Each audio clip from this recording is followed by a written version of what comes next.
All right, so we did have some technical difficulties. I apologize, but it gave you lovely people more time to chat and talk.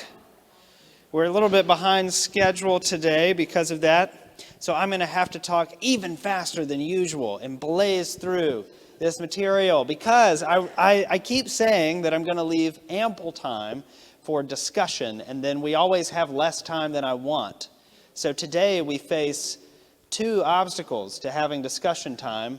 One is just me, and the other one is the fact that we're getting started late. But thank you so much to Duke for getting us sorted out with this corded microphone. I have no idea what's going on with the wireless ones. I think maybe some settings changed for Wednesday night, and we're going to have to deal with it later. But anyway, so good morning. I'm glad y'all are here. Thank you for being here today. Because we will be doing discussion later, I will go ahead and preface it by saying, unless you would like to talk to yourself, which you are welcome to do, as I said in week 1, I have had some fabulous conversations with myself, okay?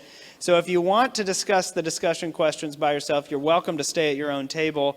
But it would be great if you could move to a table with other people if you'd like to discuss the questions at the end with others. So, okay. So that is what we will do. And this class, I have just dove right in. I dove right in and then prayed at the end. And that's how we'll do it again today. We're going to dive right into the material, and then we will conclude with a prayer to kind of wrap us all up after our discussion is done. Now, this is session 3 of this study entitled Seculosity, which is based on a book. It came out in 2019, a book by David Zoll. And we have talked so far about first of all, we talked about what seculosity is, and I'll remind us all of that here in a moment, my first slide.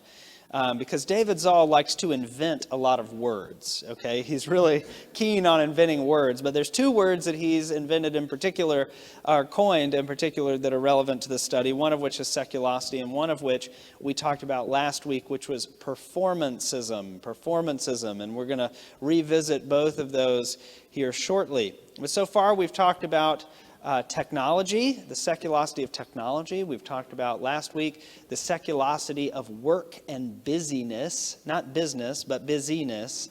And then today we're going to talk about leisure and food, because I thought we'd balance out our busyness and our work with our leisure. And I just lumped food in there because I like to eat when in leisure time. And so, and the chapter on food is good. They actually come one right after the other. Leisure comes right before food in the book.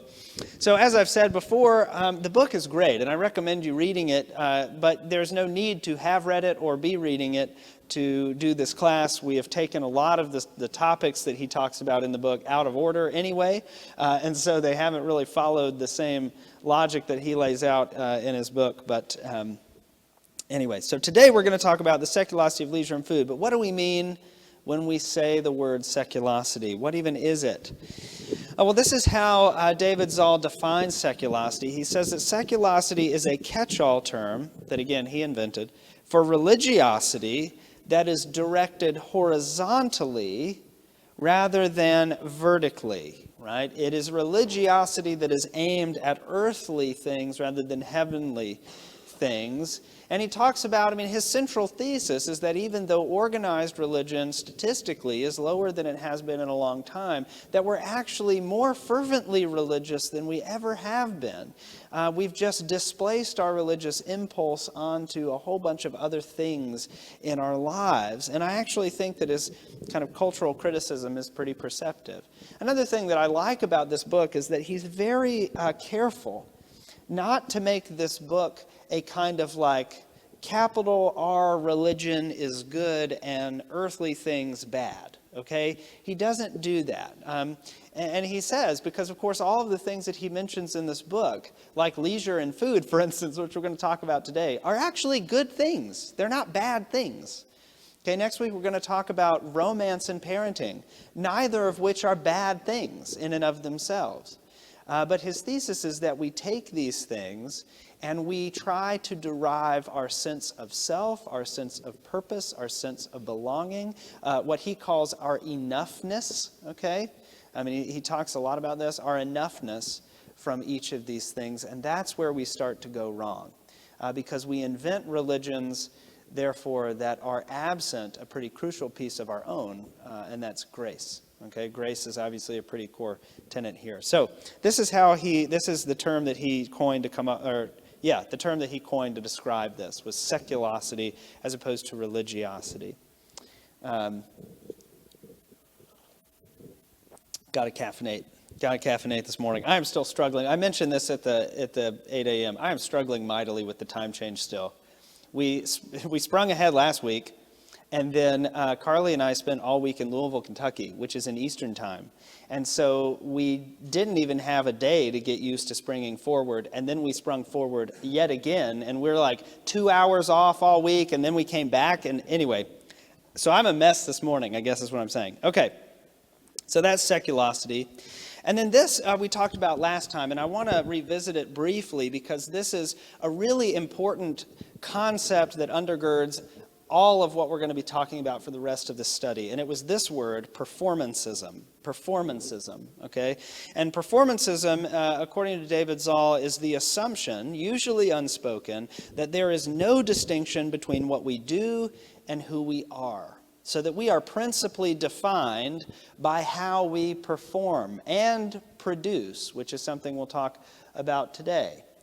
So last week that came through in the talk about busyness and how we overschedule ourselves, and we want to make ourselves look busier because we equate busyness, being busy, being tired, being run down, with actually being important.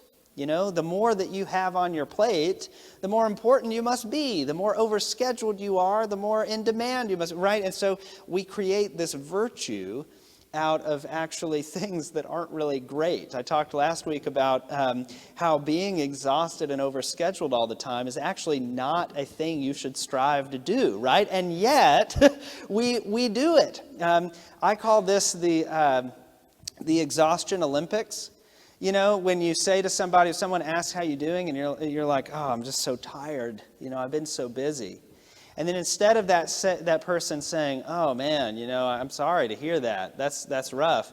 Almost without fail, what they will say is, yeah, well, I only slept for 1 hour last night, and, you know, and it's like, and then someone overhears you and is like, well, I never sleep at all, you know, and it's just, we just try to be tireder and more overscheduled than the other person. That's not good. Why do we do that, right? That's horrible. But this is kind of a cultural value that we have, and Zoll is really pushing against it and calling it performancism, which I think is an apt way to describe it.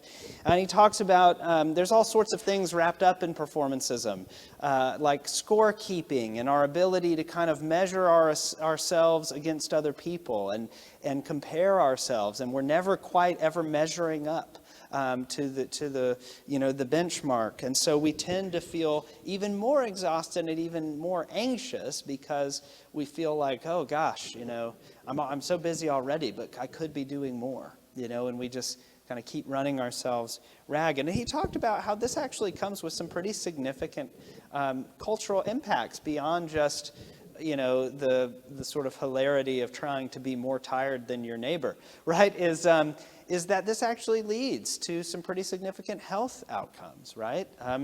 Anxiety and depression. He talked about, actually rather soberingly, how you can actually measure by zip code. More affluent areas have higher rates of teen suicides and things like that because of the pressure that is placed on kids, right? Like these things have real consequences. And so anyway, so that's performancism, and it's a theme that runs and a concept that runs throughout the study. So I wanted to make sure we revisited it today. So let's talk about leisure and food, because again, I want to be really mindful of our time today. And so I will try to summarize some of these things rather than going through them as in-depth as I would have if we'd started on time. Now, yes, okay, so we'll go ahead. So are you relaxed? You better be. Okay, so this is the summary of what David Zoll's chapter on leisure looks like, that we're going to talk about this a little bit, okay? So we need rest, right? We need it. We need free time. Well, we talked about that last time. We talk about how overscheduled we are, but actually rest and relaxation are not just things that are good to have as a luxury, but actually, like, biologically we have to have it, right? We have to have sleep. We have to have time where we can disengage and rejuvenate ourselves, right? But as David Zoll explores in this chapter, that we've actually started to turn our restorative practices, the things that we do to refill our tank, we've started turning those things into like an arms race for righteousness and self-justification.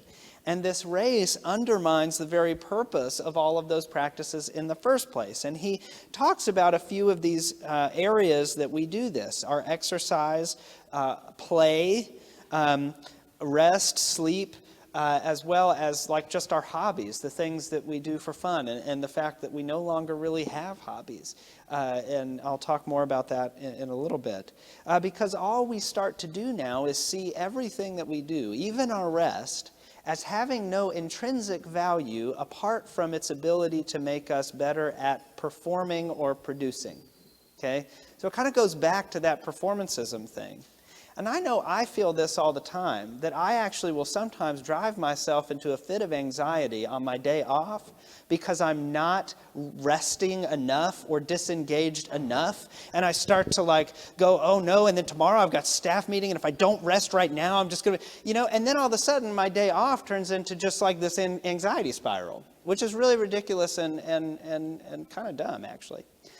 There's another way that I do this too when I sleep. How many of you can relate to this, where you'll be laying in bed? This often happens to me on Saturday nights because Sundays are Sundays, right? So it's always Sunday's big day. You want to be well rested. You want to be tip-top shape.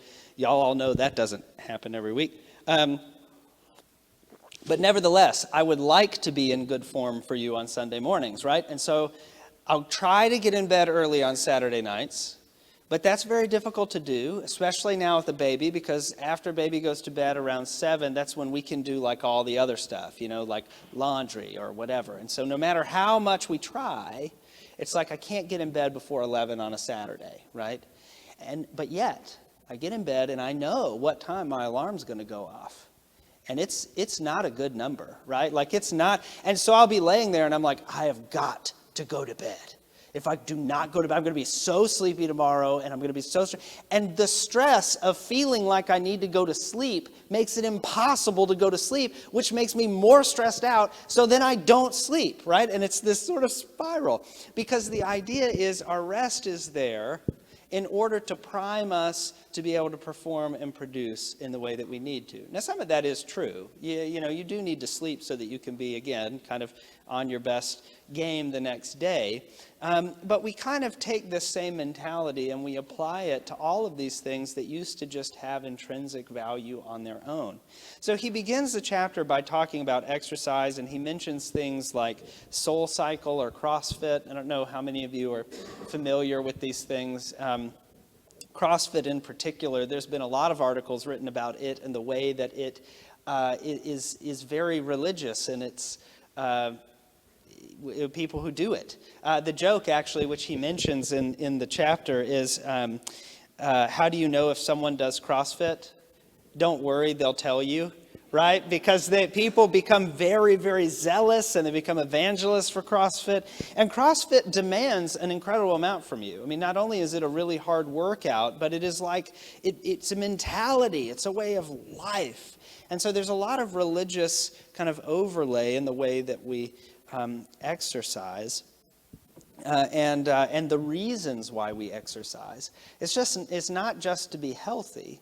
We'll talk about this when we get to food a little bit. But exercise becomes a way of transcending the things that hold us down or that we are trying to somehow get away from or whatever. And he references a joke, a humor website. He doesn't mention which one, and I didn't go and find it. Like last week there was a picture of Cruella de Vil with her hands on the steering wheel of the car, crazed from the animated 101 Dalmatians, and her eyes are like bloodshot and yellow, And it said, like, the caption was me trying to get enough rest, drink enough water, keep my life together, or whatever. And so I tracked that image down. It didn't appear in the book, but it was described. I didn't track this one down, but he describes one of his favorite humor websites that lampoon this whole dynamic of trying to find transcendence through your exercise habits. And the little thing was an advertisement. It was a video for a fictional fitness tracker.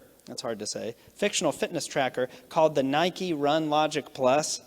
And this fictional Nike Run Logic Plus would tell a person not just how far they're running, but why they are running. Okay? And so he quotes from the video, and he says, the Nike Run Logic Plus pinpoints the desperate psychological demons at the root of your exercise routine. The potential motivations include constant shame, still single, and disappointed father. Before sharing the mock testimonial of one user, I'm super afraid that my friends don't really like me. I ran 27 miles today. Now I feel nothing. Okay? And that this is, it's not about being physically healthy or lowering your cholesterol, whatever. It's like trying to outrun your demons. But that's part of what we've turned even our wellness into. And anyway, so he talks about this and this dynamic and the way that it goes or influences and impacts all of our leisure time. Okay, so I'm going to sort of skip ahead again in order to summarize here, to be mindful of time.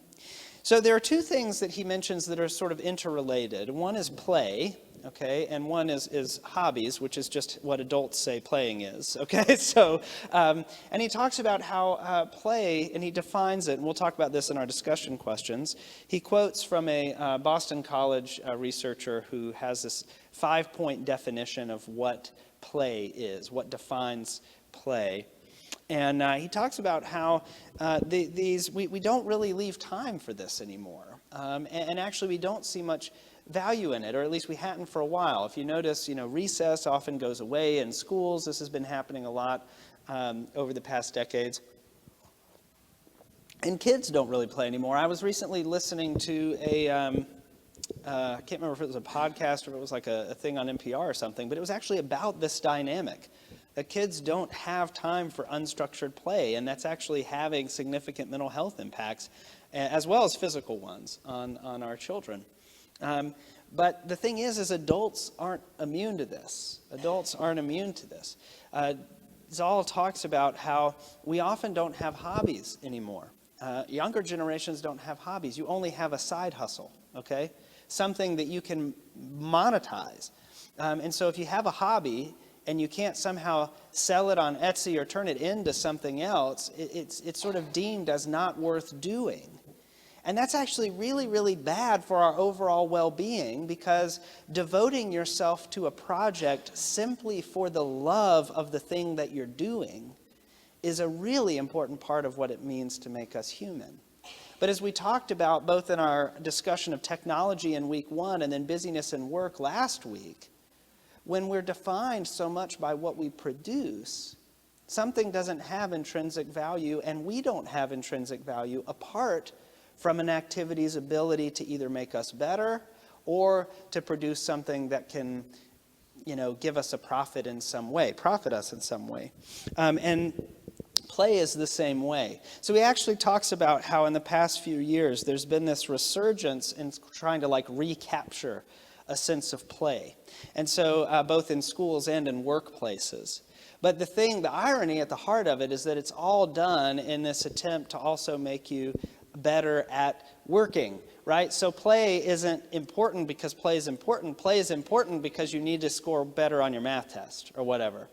And he says that this is part of that performancism that lies at the root of seculosity in our culture. He also gives the example of mindfulness that works similarly. And I thought this was perceptive and also sort of convicting.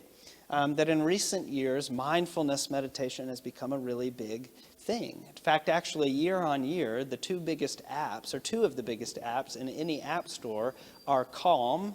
You download Calm, right? Or Headspace, which is another app that helps you. Maybe some of you even use these. That helps you keep track of your meditation. Okay? And actually how often you do it, how many days, can you get a streak going? And when you break your streak, it sends you a notification being like, you didn't meditate. And he talks about how this undermines the whole reason that you would do it, right? And he quotes from a Buddhist monk that says something like, and I have the quote here, but I'm not in front of it. Oh, here it is. Competitive meditation is a contradiction in terms. Right? And yet, we have even turned that into a way of scorekeeping, of measuring ourselves, and it undermines the very good at the heart of the thing. He also gives examples of companies that have now built mindfulness into their work culture and incentivized it. I think he mentions Aetna in particular, who did this big mindfulness initiative for their employees. And they declared it good because it saved $2,000 a year per employee on health insurance costs, but also increased productivity by $3,000 per employee. Which, good for Aetna or whatever, but again, that's not the point of being mindful. The point of being mindful or meditating or whatever, praying, right, is not to make me a better worker for Aetna or whatever it may be. And so Zoll sort of pokes at this a bit. And he talks about how our waking hours aren't the only times that are vulnerable to this same way of thinking. Sleeps become the same way. We have apps that track our sleep, right? If you have an Apple Watch, it'll tell you when did you roll over? Were you restless at some point in the night? When do you need to go to bed? What's your optimal bedtime based on your sleep patterns, right? Your phone can tell you these things now.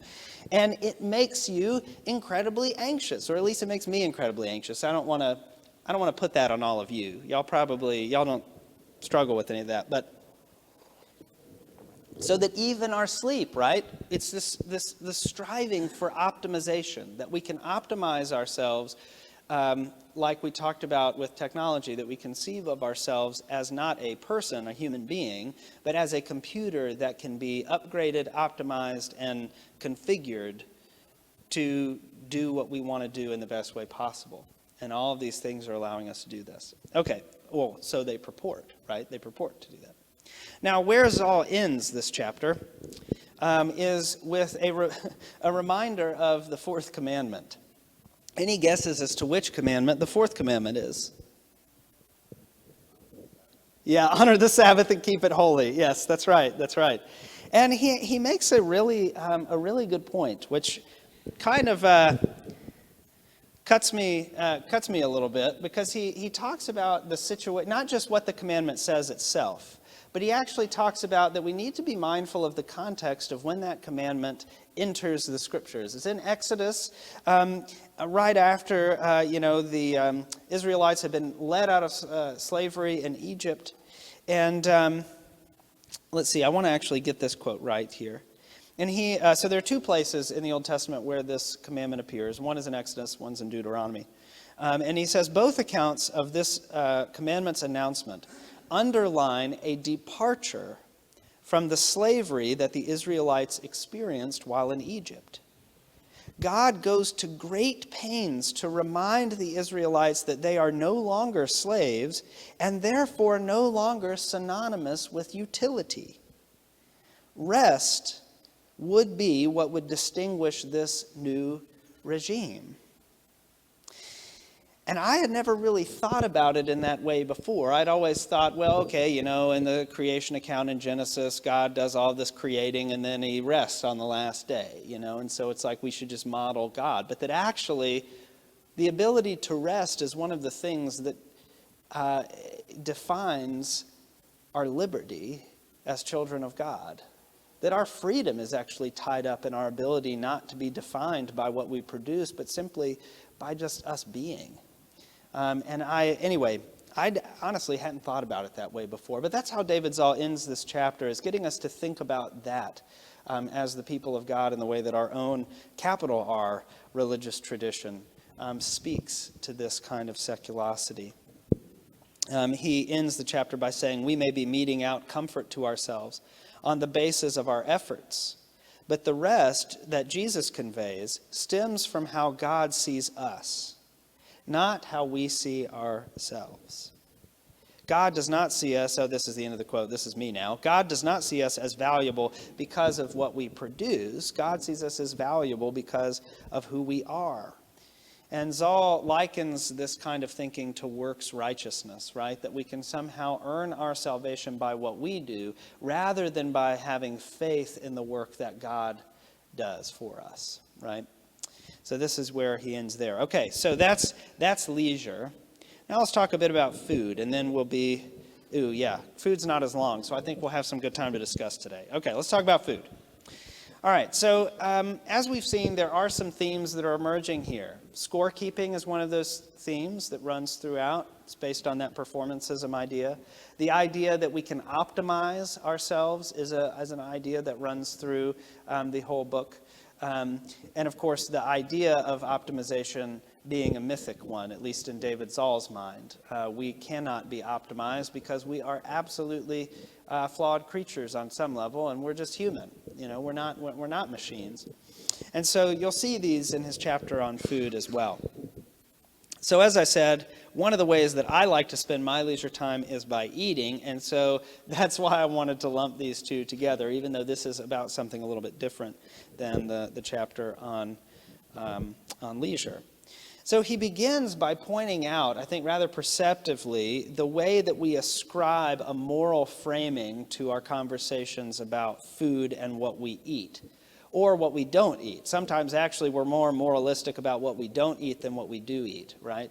And he talks about how we use the language that used to be really reserved for sex to talk about food, talking about food as intrinsically good or bad, talking about our desire of food in certain ways.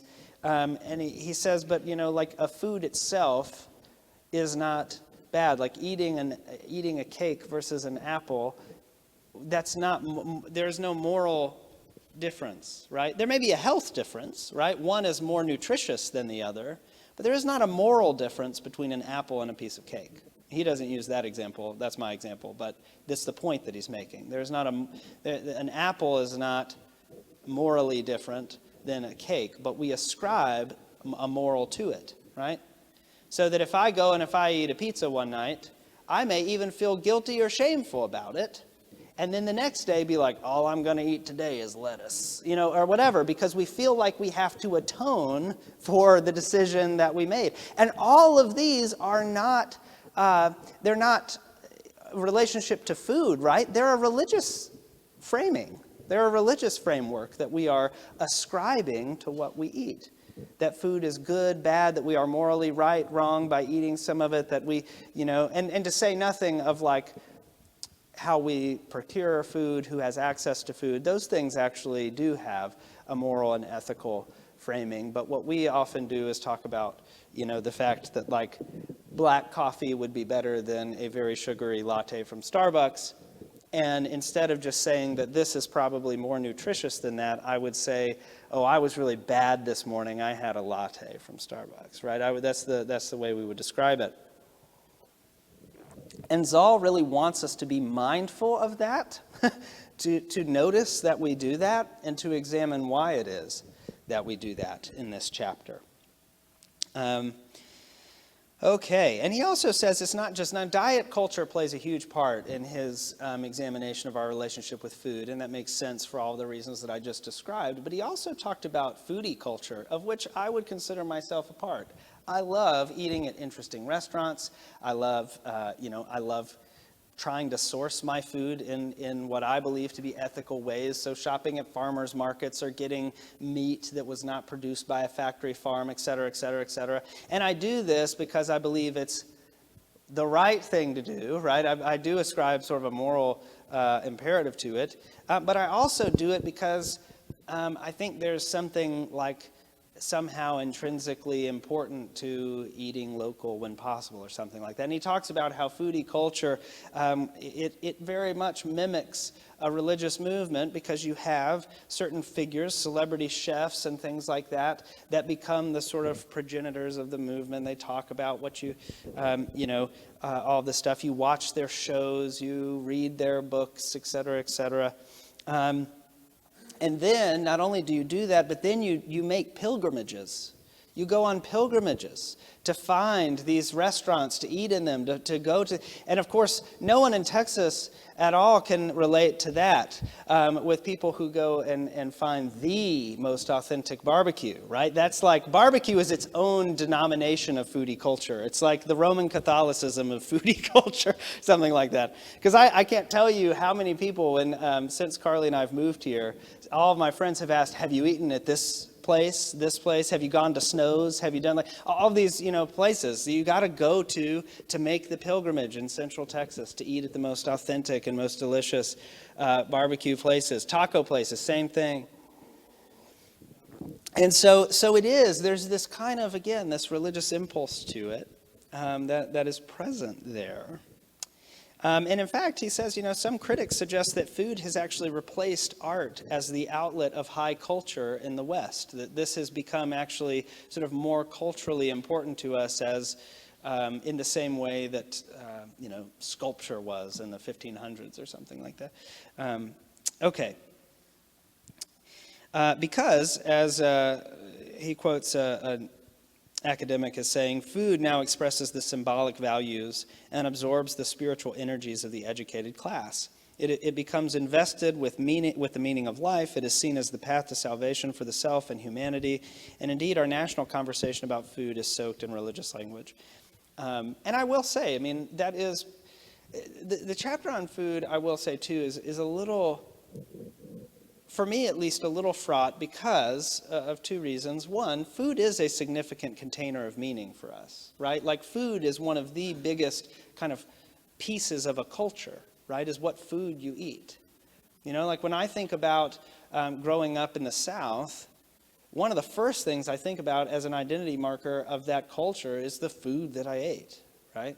Collard greens, fried chicken, all that, and cooked only in bacon grease or whatever, salt pork, all of these things. You can't have a vegetable that isn't also predominantly meat in some way, These are the things, sweet tea, right? Food really does define cultures and also contain a lot of meaning. Like when I think about, for instance, like my grandfather passed away some years ago, and he couldn't cook anything except for biscuits. He made incredible biscuits in cast iron skillet. It was the only thing he could do. This is literally the only thing he could make. He was very proud of it, and they were delicious.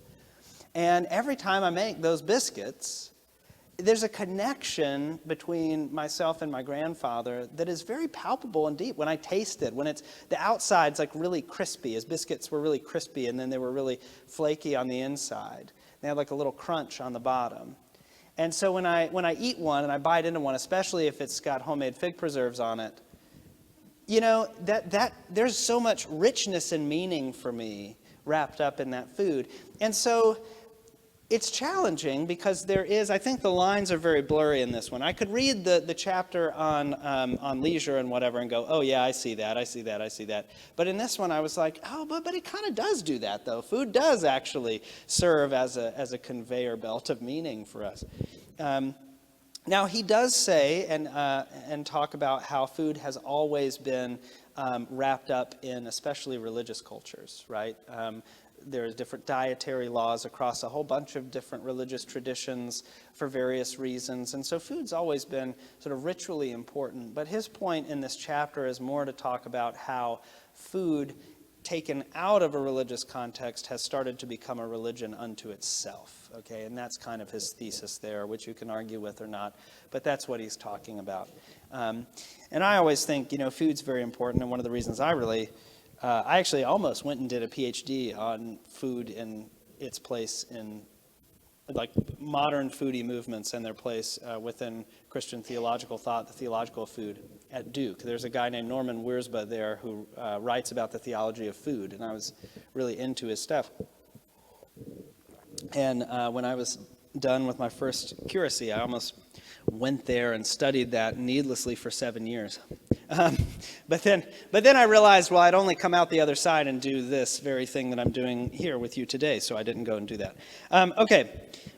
So I'm really into this. But of course, because the thing at the heart of our religious tradition is a meal. I mean, we're about to go do that right now. We did it at 8, right? We gather around a table, we break bread together, we drink wine together. It's the central ritual act of our tradition. And so food really is kind of vital and important, but Zal's point is when you strip it from that religious context and make it a religion unto itself. Okay, so that brings us to discussion questions to do.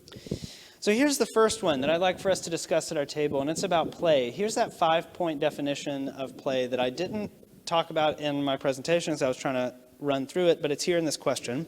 So the question is, Dr. Peter Gray, a psychologist at Boston College, defines play as an activity that is 1, self-chosen and self-directed.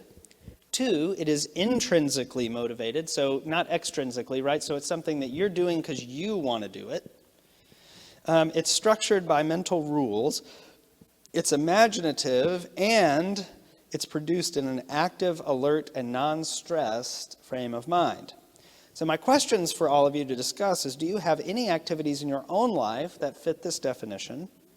And have there ever been times where these activities, you feel like they've transitioned from something that was a fun pastime into something that you were doing because it was a marker of goodness, competence, enoughness, maybe, to pull a theme from the book. Okay, so do you have any activities in your life that meet this definition? What are they? And has there ever been a moment where you feel like they've started to become sort of unhealthy? So at your tables, discuss. And then we'll come back and we've got a couple other questions before we go. I'll give you all about 3 or 4 minutes on this one. All right, so we'll bring this question to a close. I know it's not as much time. If we'd had the extra 6 minutes, we would have had 20 minutes for discussion, which would have been, that's what I was shooting for. So this next slide, well, first of all, I hope y'all had some good discussion. It was good to hear y'all chatting away, whether you were answering the question or not. You found things to talk about, which was good. And so this slide, we're not going to answer any of these. I'm going to go to the third slide so we can talk about food, because these are still about leisure, but I want to at least get one question about food in here. But if you go online, once this is posted, these will be at the end of the video like all the other ones, if you want to sort of use these for your private reflection. Anyway, you can read these here. I think this last one in particular is a challenging one to think about. Complete this thought: I will be a good person if I use my spare time to do blank. Because, of course, there are some leisure activities that we deem more important than others. I think reading books is one of those. But anyway, okay, so let's talk briefly about some food. So let's do this. The second, well, you could do either one of these. Pick one at your table and talk about them. The second one's a little bit more of a fun question, and the first one is a little bit more about the rules that we have around food and the way that we make it a moral thing in our lives. So answer one of these, and then we'll come back in about 3.5 minutes, and we'll close in prayer and go to church. Discuss. Yes, go. All right, so let's bring those questions to a little bit of a close here as we conclude in prayer. And again, I apologize for not having as much time on these as I'd hoped. In my head, how this day would go is that we would have at least 5 minutes per slide of questions, right, to do some table discussion and be able to talk for about 20 minutes, which we would have hit, again, if we didn't start 6 or 7 minutes late due to the mics not working. So I apologize for that. Next week, we will have ample time for the reflection questions, as I said, as we talk about romance and parenting. And you may say to yourself, well, maybe I'm not a parent or whatever. Please come anyway. You'll get something out of it. And actually, that's a really important perspective to have when we sit down and talk about some of these discussion questions. So I hope you got something out of today. I hope if nothing else, maybe you'll reflect a little bit on the way that you spend your free time and how you feel about it. Are you more anxious in trying to spend your free time in a certain way, or does it actually have its intended effect of being restful, rejuvenating, and restorative? And that we shouldn't forget that actually it's a divine mandate that says that we should find time for rest, relaxation. Yes, the book, Seculosity by David Zoll is the book that this study is based on. Yes. Yeah. Yes. In fact, actually, I'll go back to my title slide, and that's what the book looks like. Looks like that. Yes. Yeah. So there we go. So we'll end today in prayer as we head over to worship, where we will celebrate together a ritualized meal, being reminded of not only the communion and communion that we have here on earth, but the heavenly banquet that we await at the end. So let us pray.